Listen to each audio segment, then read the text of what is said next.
Now that you've collected your data, where do you store it? Typically, the data leadership team in the organization will manage the data infrastructure, and this could include roles like head of data or chief of data or data officer.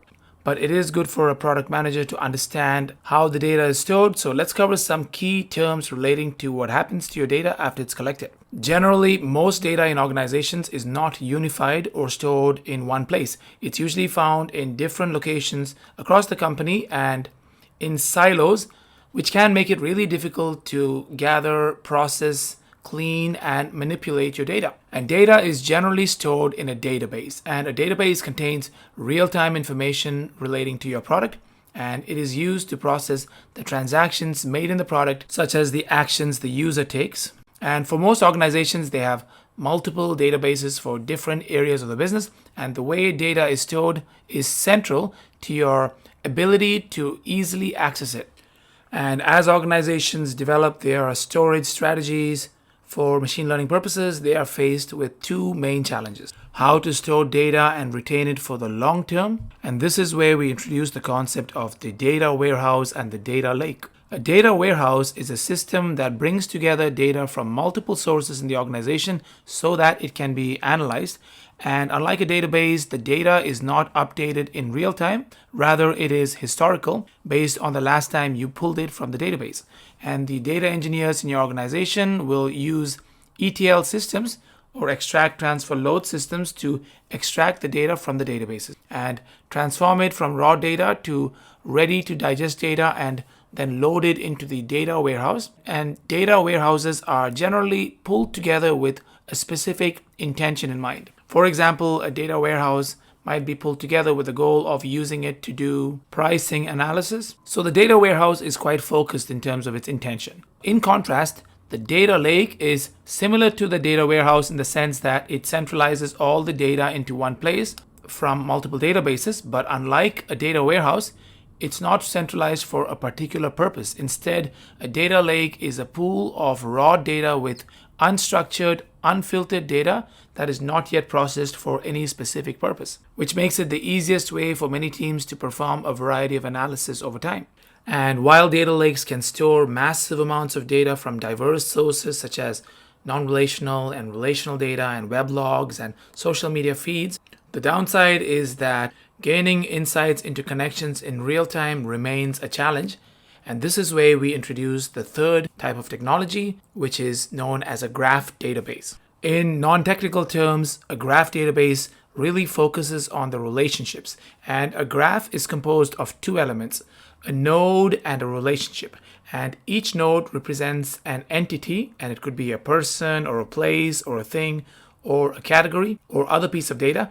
And each relationship shows how two nodes are associated. For example, two nodes, cake and dessert, would have the relationship is a type of pointing from cake to dessert. And Twitter is a perfect example of a graph database connecting 330 million monthly active users.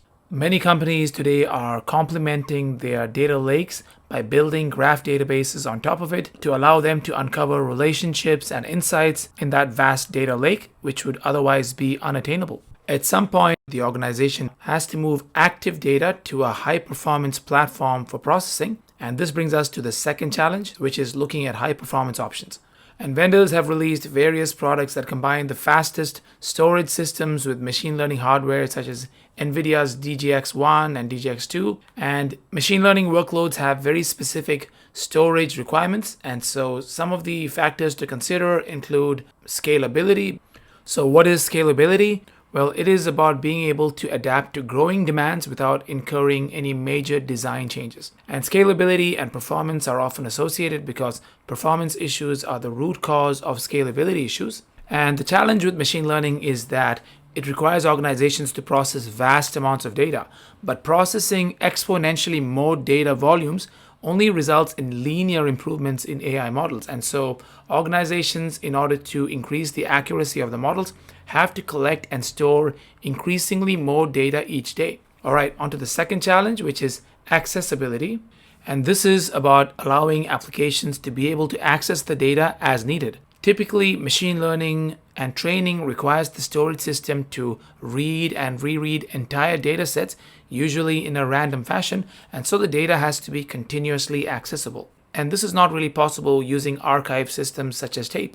The third consideration is latency. And latency is simply defined as the delay that is incurred between a request and it being fulfilled by a responding party. And latency is important to building machine learning models because data has to be read and reread many times. And reducing the input-output latency can reduce the training time for machine learning by days or even months.